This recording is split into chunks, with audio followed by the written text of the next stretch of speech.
All right, good evening, everybody. We're gonna wait a few more minutes as people are getting off of work and joining us, and then we'll get started in just a few.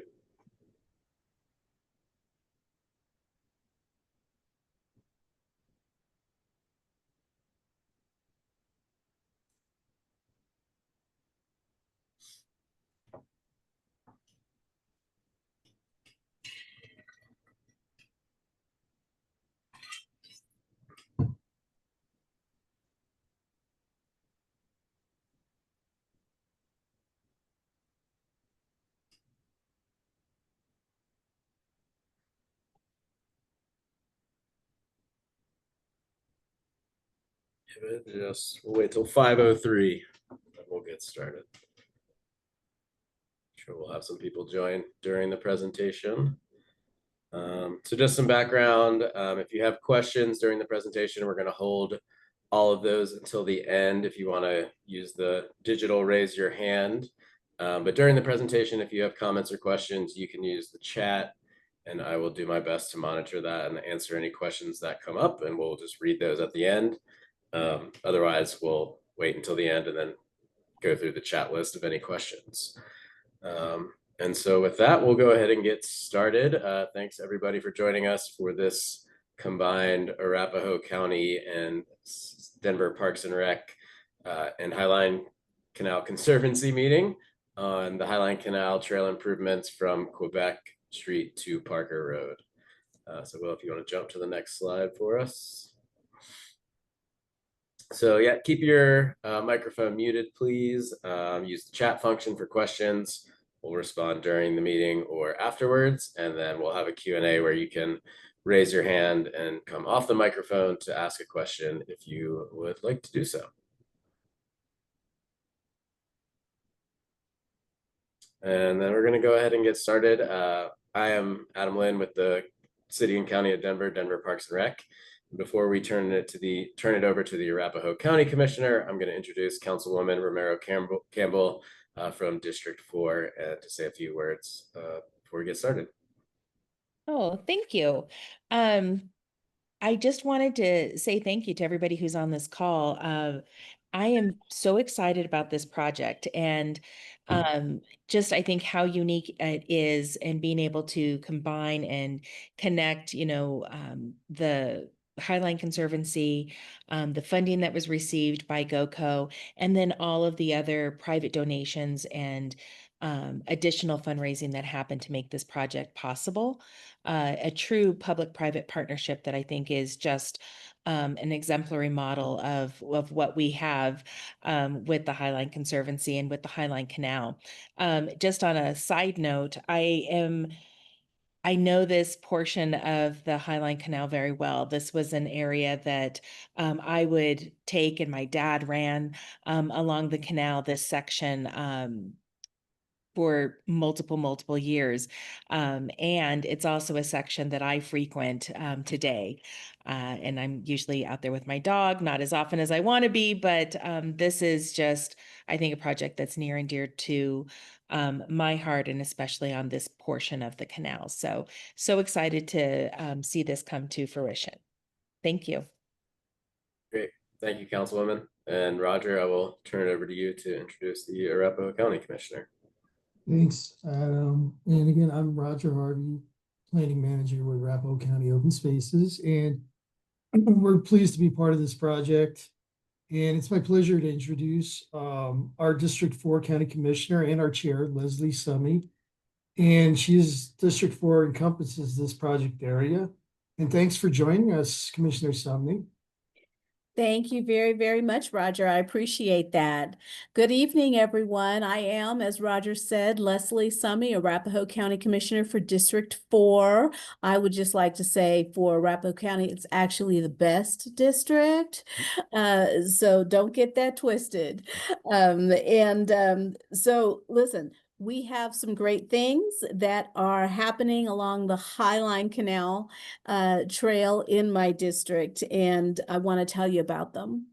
This project is a perfect example of the power of collaboration, partners working together to make improvements that matter for our communities. I would love to thank the City and County of Denver, the Highline Canal Conservancy, and the entire project team for their support. The Highline Canal truly is the crown jewel of our region.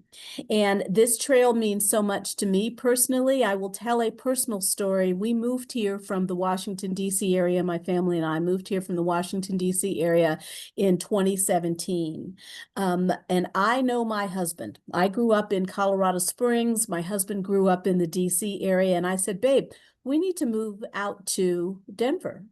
And he was not excited about that because he didn't know what, how beautiful it is. He didn't know about the High Line. He didn't know about anything that he would love. Well, let me tell you, my husband gets up every day. He walks the High Line every day and spends a lot of time outside, and he knows more of my neighbors than I do because of that. And he tells me all the time how grateful he is to be in this area and to have access to places such as the High Line. So I did want to tell that personal story. Every day that he goes out and says, I'm going for my walk, I think, yeah, I told you, buddy, because this is Colorado and we have all the best stuff, all of it, that High Line Canal Trail. So we want to not only have this be a great place for all of the community members, where community members feel that they belong, and we want everyone who comes to it, be they visitors, be they transplants, what have you. So the urban stretch of the canal is in definite need of a facelift. The trail surface is in poor condition, it's narrow, and it's a choke point for shared use. The project, this project that we're here for, will be completed in phases, with Parker Road to Cherry Creek Trail construction happening first. You'll hear more details during tonight's presentation. And I hope that you will agree that these planned improvements will help. A side note and a request. There have been concerns lately about fires, mowing, and speeding issues along the trail. And the best way to submit canal feedback, not related specifically to the trail resurfacing project, is to email hello@highlinecanal.org or call the Canal Care Line at 720-767-2452. We'll share this information at the end of the presentation as well, and I'm almost positive it will show up in the chat too. So please know that we take all of your comments and your feedback seriously, and we review them with agency partners and local law enforcement. So thank you again for joining us this evening and for being good stewards of the canal and your community. So I'll toss it back now to Adam Lind with Denver Parks and Rec. Great, thank you so much. Yeah, so I'm just going to get us started here, go a little bit through our presentation and talk about our project team, and then I'll turn it over to my colleagues on the project team to finish out the presentation. So yeah, we'll start with that introduction. Josh from the Highline Canal Conservancy will talk about the history. Sorry, Will, if you want to go back just one more.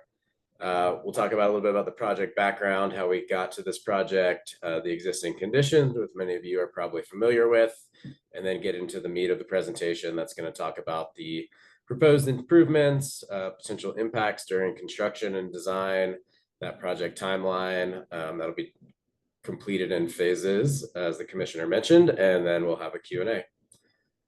Next slide.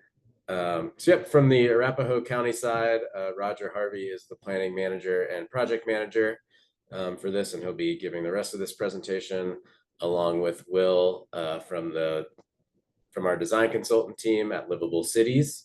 As I mentioned, Josh Phillips is the director of planning and implementation for the Highline Canal Conservancy. And he'll be talking about the history of the High Line. And my name is Adam Lind. I'm the Trails Program Manager with Denver Parks and Recreation. And with that, we will keep this ball rolling.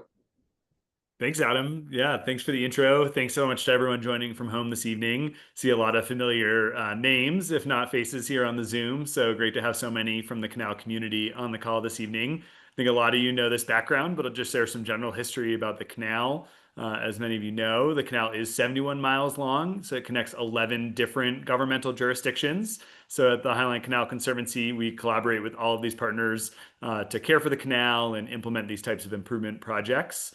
While it may not feel like much in any one location, when you add up that 100-foot right of way across 71 miles, the canal is over 850 acres.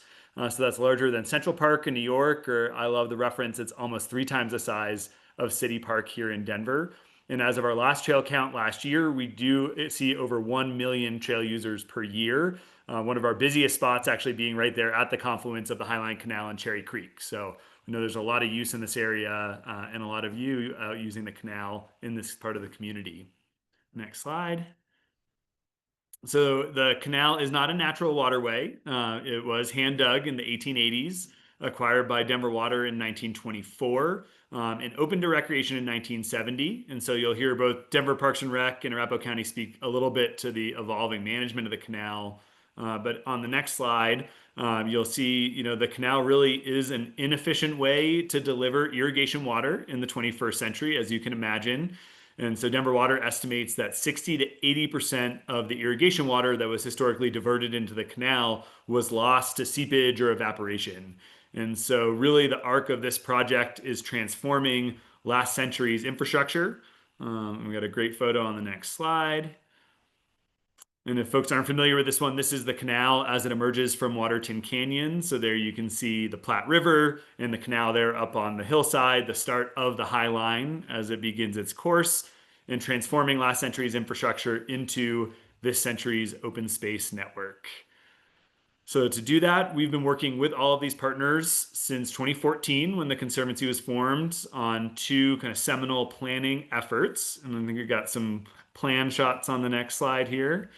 I know many of you participated in the development of the Community Vision Plan that was completed in 2017. Really heard loud and clear from the community the desire to keep the canal natural, a place to connect with nature and connect with our neighbors. And then the plan for the Highline Canal was completed in 2019, and that began to lay out the specific improvement projects that are needed to improve connectivity along the canal, restore the natural resources, facilitate the transition to stormwater management, and improve access, accessibility, and safety. And that's really what today's conversation is all about with this discussion of the enhanced trail surface. So one last slide here, just highlighting some of the types of recommendations that were included in the plan. We've added new mile markers and new signage along the canal. Improved access points. I know many of you know it can be challenging to reach the canal, particularly if your neighborhood has to cross the canal to access the trail. And so improving access points and adding new trailheads, like Arapahoe County has done with the completion of the Quebec Way trailhead in this area, the beautiful Longs Pine Grove open space, some really incredible projects that are improving access and accessibility along the trail. And so before I turn it over to Roger, I do just want to express my gratitude to the leadership from both Arapahoe County, and particularly Arapahoe County Open Spaces, as well as Denver Parks and Recreation, to take the feedback that we've heard from you all through these public planning processes and really move these projects into implementation and see these improvements on the ground. I think this enhanced trail surface in particular is going to be such a meaningful project to improve the user experience. So with that, Roger Harvey is the planning manager with Arapahoe County Open Spaces. Thanks, Josh. Yeah, great introduction to the history and where we're at on the canal and the trail. And one of the big things that occurred recently in 2024 was that 45 miles of the Highline Canal was transferred to Arapahoe County from Denver Water. So Arapahoe County now owns 45 miles of the canal and the trail. And this is a really big switch in management and mission and focus. Denver Water is a water provider. Recreation is secondary. Arapahoe County Open Spaces, who's kind of took ownership and now management, our focus is on recreation. So it's a real big change in how this canal will be managed. And focusing more on recreation. Water is going to be more secondary. One of the things that was important to this is to make sure that it is conserved in perpetuity. So a conservation easement was placed over the Highline Canal, and it's held by the Highline Canal Conservancy. So you can see how this partnership has morphed. We own it, but a partial ownership is held by the Conservancy to make sure it never gets developed.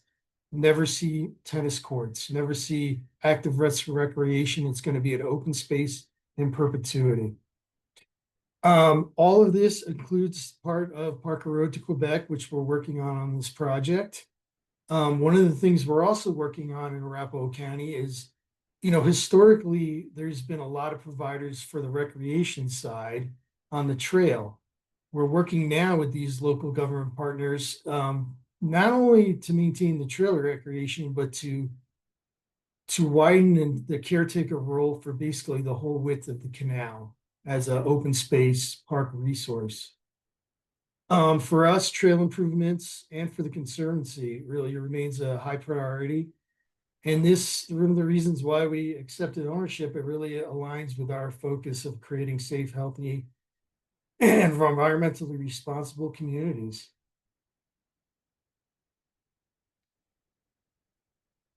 So, as everybody's aware, this section of the Highline Trail is basically been, I want to say neglected, but it has been a little neglected in terms of the trail service for a long time.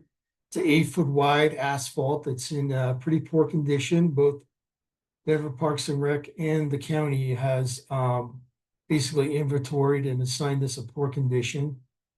One of the interesting things when we started really looking at the trail surface, it really becomes unknown how old it is. It doesn't get vehicle use, obviously, so it can last longer than a roadway, but we're thinking that this is at least 30 years old. The size of it with the amount of use really does not meet Denver Parks and Rec or County Open Space regional standards for a trail.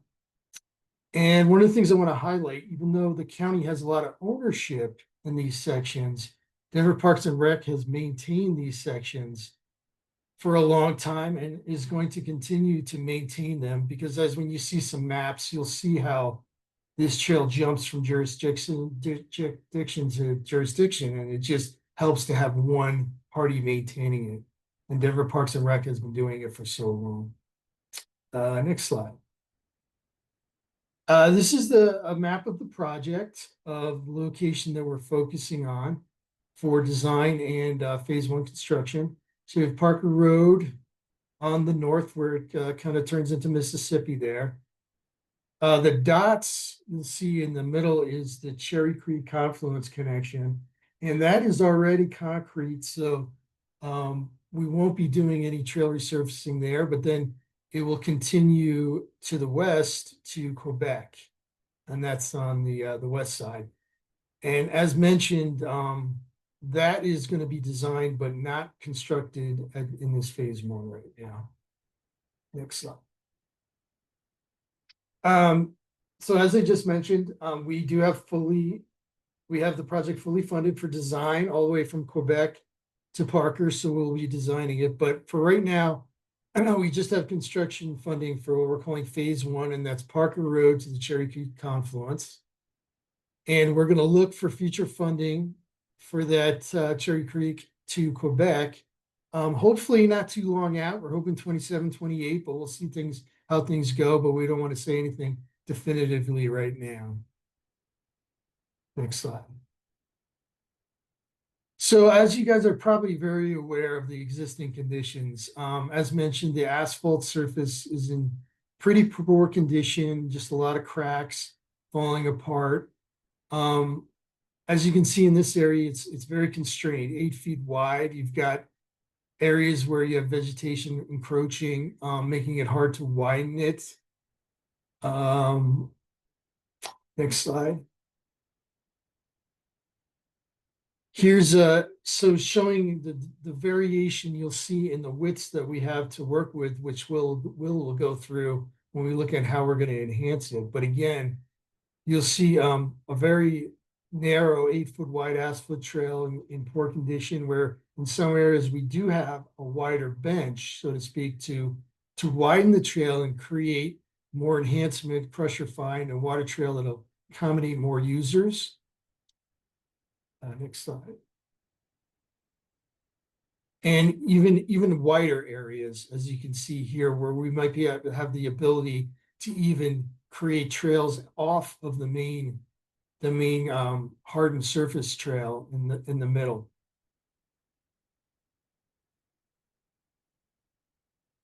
And again, here's showing some of the constraints, the large trees and how short the bench is, and some of the conditions we're working with right here. The trail is so narrow, the crusher fines are almost as wide, if not wider, than the asphalt trail, which makes for a constrained area for users on bikes and people walking.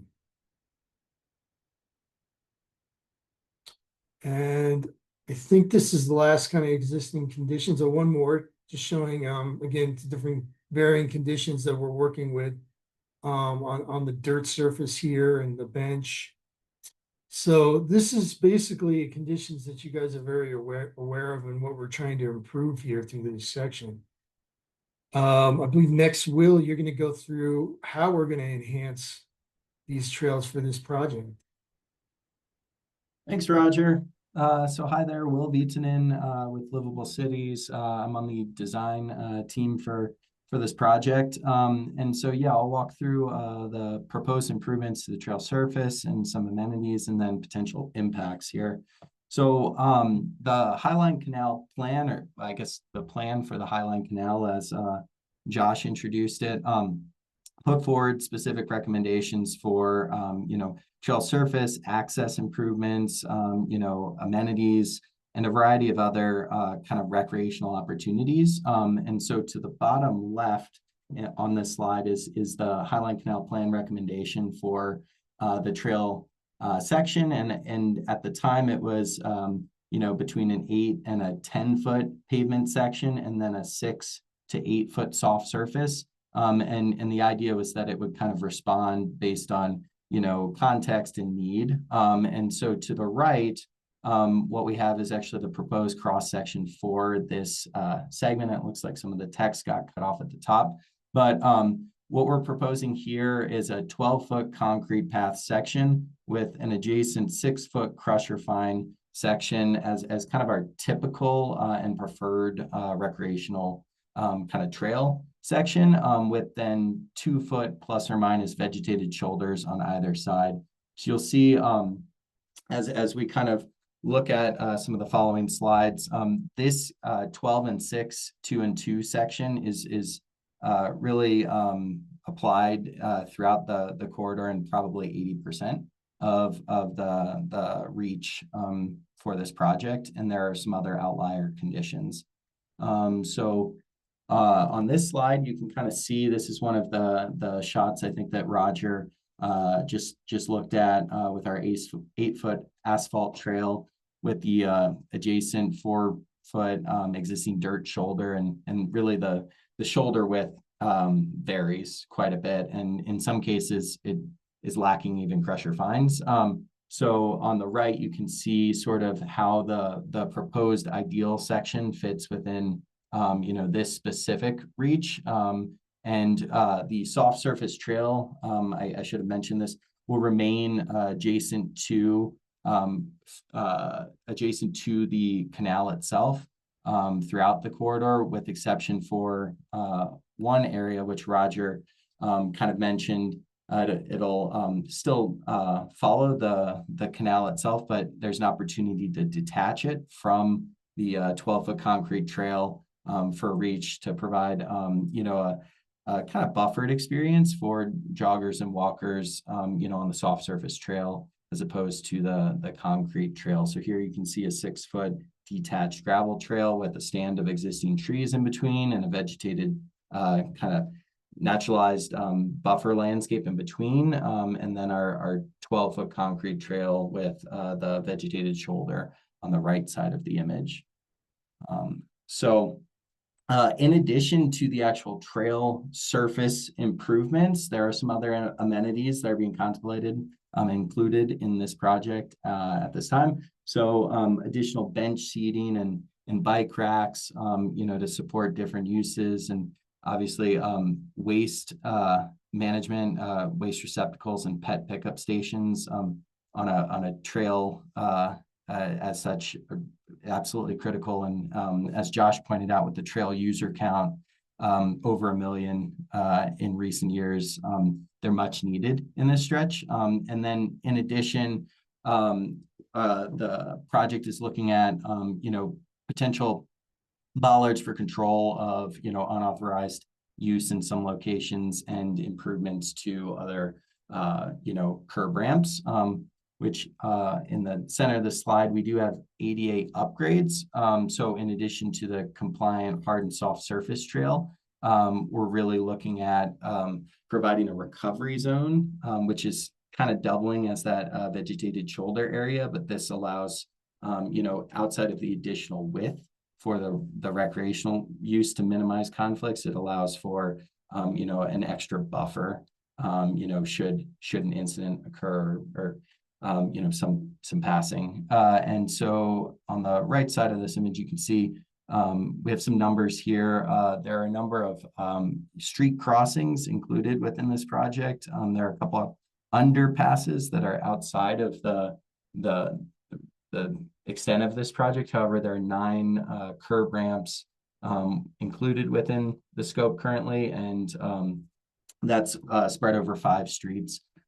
So by and large, the intent with the curb ramps is to align to the proposed hard 12-foot concrete path section, and provide consistent and matching width for the curb ramp, so not pinch down, and that is a ADA improvement. So in terms of potential impacts coinciding with the proposed improvements I just walked through, they're with a project of this scale, and given its active use, there will need to be trail closures and detours. So these will be coordinated and really developed once a construction schedule and sequencing is outlined. But really, this is something that happens hand in hand late in design or in the design process, and then at the onset of bringing on a general contractor to help construct this, but to develop a sequence for trail closures that minimize disruption and impact, and also work with the construction schedule and timeline.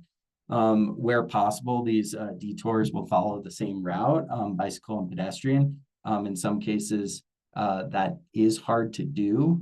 However, that's always the intent, is to kind of marry them up. Detour routes will be determined to align with project phasing. So we discussed early on, the first phase of this project, that generally it's a pretty large stretch of trail. There will be sub phases as the contractor moves from one end of the project to another. So often, a detour may coincide with the first, portion of the phase 1 construction. So that's kind of what this point is talking about. And then lastly, detour routes, will be signed when they're developed for pedestrian and bicyclists alike. In addition, with expanding the trail surface, there are a lot of existing trees, along the corridor. And so existing trees adjacent to and within the corridor itself were assessed as recently as July 2022 by a consulting arborist. And there is a risk assessment that has been guiding decisions for management, maintenance, hazardous, limb removal, and even removal of, trees that have already died. And so that is being referenced, here forward, and is, critical to our design team's, evaluation of trail section throughout the corridor and how to address tying and grading. In some instances, as Roger mentioned, the shelf width from bank to bank is narrow, and so this is pretty critical to understand the existing vegetation, the not the health and the value of it, and also kind of like long-term life expectancy for trees. And then in addition, our design team has gone through and we've done a series of field visits and have identified through the 60% some areas that will need further investigation. And typically we would conduct exploratory air spading to locate roots and then guide decision-making around some in-field decisions with laying out the trail and ensuring that trees are protected in place as best as possible. And so specific care would be taken during design, as I mentioned, and that's ongoing. And so we've worked and adjusted the trail throughout the stretch to kind of avoid as best possible. And then final removals for the project in terms of actual tree removals based on laying out the trail are still being confirmed, but the very at the forefront of all design decision making at this point, and for the project team is prioritizing tree health and tree preservation and really mitigating impact as best as possible. In order to do that, the project team, as Roger mentioned, the extent of the project goes in and out of Arapahoe County and City and County of Denver. And so the project team is using Denver Parks and Recreation's Office of City Forester standards for tree protection zones, which outline 1 foot of protection zone for every 1 inch diameter for the caliper of the tree measured at, about a 4 foot height. And so what that does is that defines, basically either the drip line or based on this calculation, a do not touch zone in some ways for really what is a tree protection zone, a critical area that, any improvements should be carefully evaluated. Obviously, trees that are on either side of the trail, and as you move between them, work needs to happen within this zone. However, work within the tree protection zones may only occur, when doing hand digging and or air spading during construction to, again, identify where roots are and avoid them as best possible. So all of that, is really has become like a guide for our project team so that, again, we can really, prioritize tree health and mitigate impacts.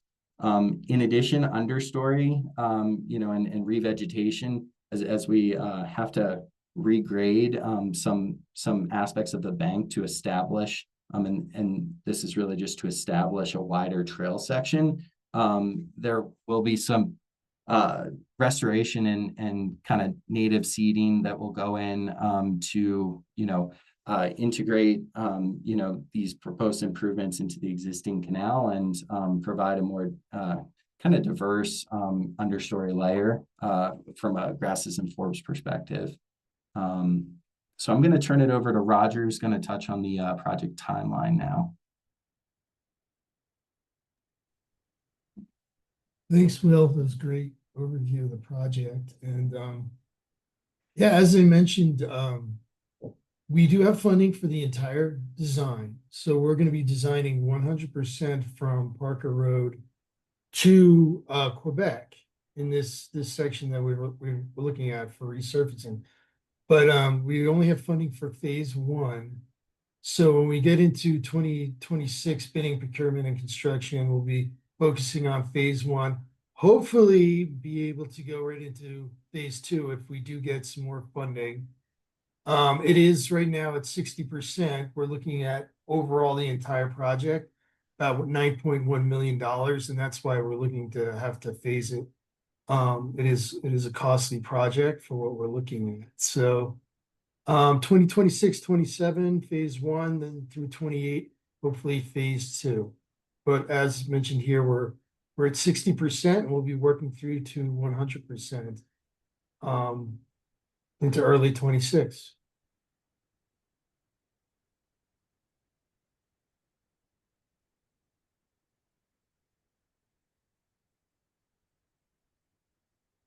And so I think Josh Phillips, you might be muted.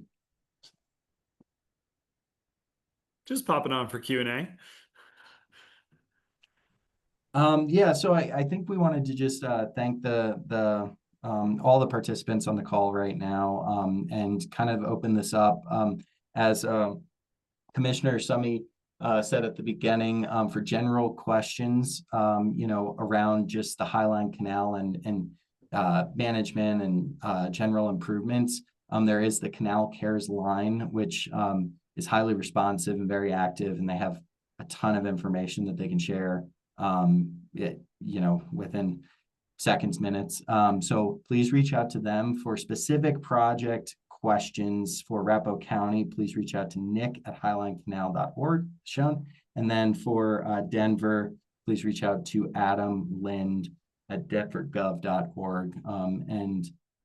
Yeah, with that, I think we want to open it up for questions. Yeah, well, I can start with one from the chat. So Mark asked, can you explain what air spading is and how is it done?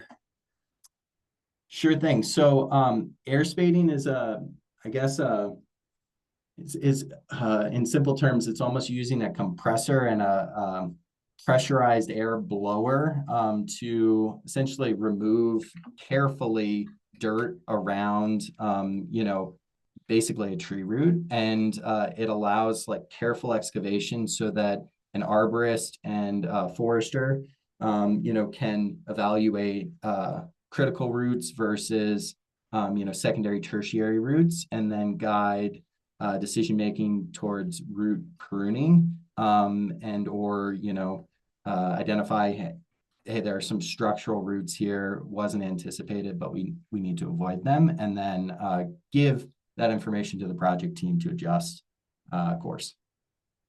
And I'll just add, Will, you know, I know the preservation of the tree canopy is so important to the community that uses the trail. I do want to commend Denver Parks and Rec. They have really stringent tree protection standards to make sure that there aren't negative impacts to existing trees along the canal during construction. So I think that's a really important note for this project, that those tree protection standards will be followed, and you'll see all of those trees fenced off and different manner of work taking place in areas where trees are needing to be protected as a part of the project. Another question from the chat for the project. Are there plans to help improve street crossings, flashing lights, or better awareness for where the path crosses? Sorry, the question just got moved. Yeah, or better awareness for where the path crosses major streets, i.e. Harvard Street and Quebec Street. So since this is the second question about Quebec, I'll add that there's a project in construction, starting construction right now. That's another joint project between Denver Parks and Arapahoe County. That'll be adding a pedestrian signal there. So they'll be working, if it hasn't started yet, it's coming any day now. A detour will be in place for that as well.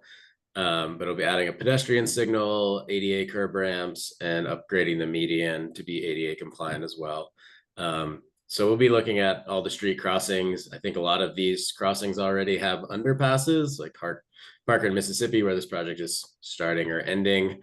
We have one, I think, Josh, correct me if I'm wrong, Iliff has one. And then some of the smaller streets, yeah, we'll be looking at RRFBs, which is the flashing lights, curb ramp upgrades, and other signage as well. So that will be part of the project.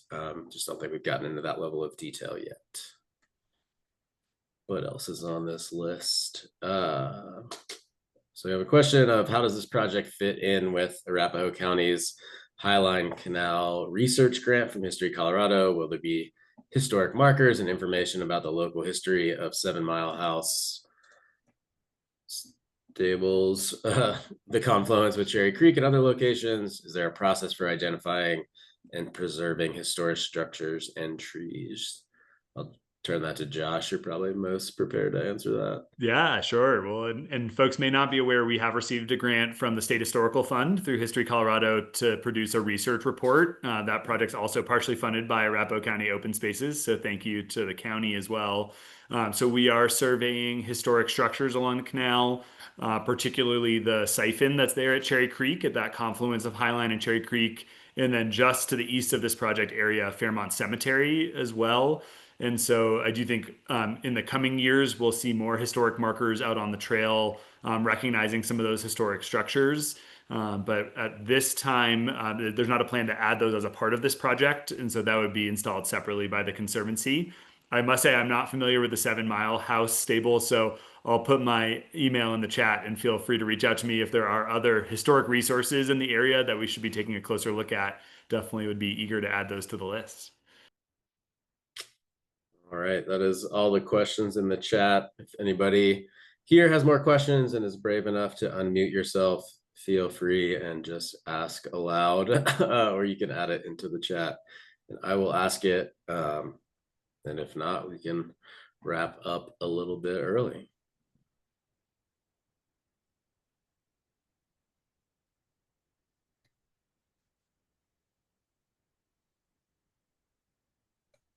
I got a question about removing dead trees. I can take a little stab at that, and Will, if you want to jump in if I say anything wrong. We definitely look at the trees in two ways. I mean, one, just because the tree is dead doesn't necessarily mean it's useless. So there is habitat value in large cottonwoods and willows. And if there's a tree that kind of meets that criteria, we may leave it behind. For that reason, it also saves a lot of money because removing a huge tree costs a lot. But if it has a lot of limbs that are hanging over the trail, depending on kind of the condition that Will said and kind of a newer analysis, the tree might be removed as it can just be considered a hazard. I'm sure you've all have seen when big storms either knock over trees on the High Line completely and they fall through bridges like in Bible Park a few years ago, or if just limbs come off and land on the trail and it becomes a whole ordeal to get them removed. So when we kind of go through this final design phase, we really look at the trees in detail and figure out which ones are dead and then kind of like how dead are they, how likely are they to become a hazard tree, and make that decision about removing or not. But our goal is to remove as few trees, living and dead, as possible. Yeah, I think that was actually very well said, Adam. And yeah, it's a lens that we're looking at constantly for this project. And yeah, that there are a lot of values after the true life of the tree, and so in many cases it's really a hazard and liability decision that may kind of drive a tree for removal, but it's a very extreme case. And so we're using that 2022 risk assessment and tree inventory, as I mentioned, sort of as a compass. And yeah, it's a constant thing we're looking at. So. Thanks, Will. Another question here is, will equestrian access be maintained? That might be an Arapahoe County and Highline question. I think in Denver, we don't allow equestrians on any of our trails anymore.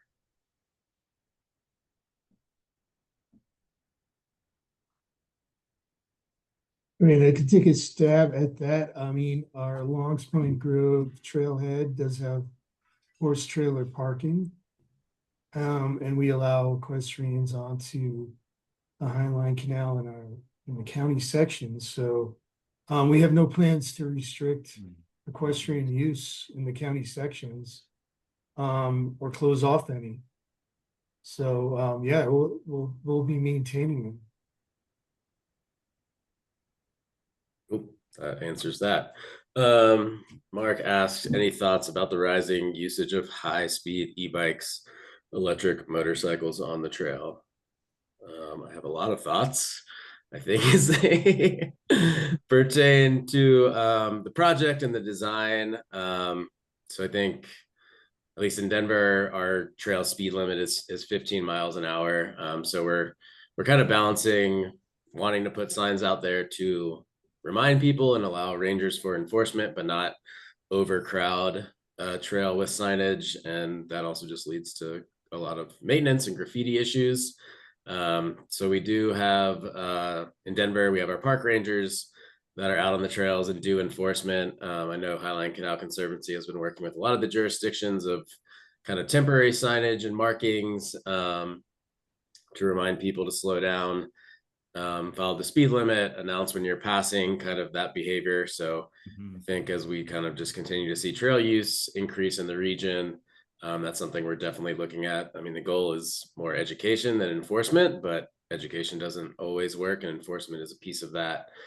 So that at least in Denver, the park rangers are able to issue tickets, and they do enforcement for high-speed e-bikes or non-e-bikes. Doesn't matter if you're on a road bike, you can go 25 miles an hour if you pedal hard enough, and it's the same. Electric motorcycles and things like that are not allowed above like 750 cc or anything that's gas powered in Denver. So we know that issue happens as well, and is something that our rangers are coordinating with the police on as well, because rangers can give tickets or they can give like citations, but they can't give actual tickets. So sometimes we need DPD support. I don't know, Josh, if you want to jump in.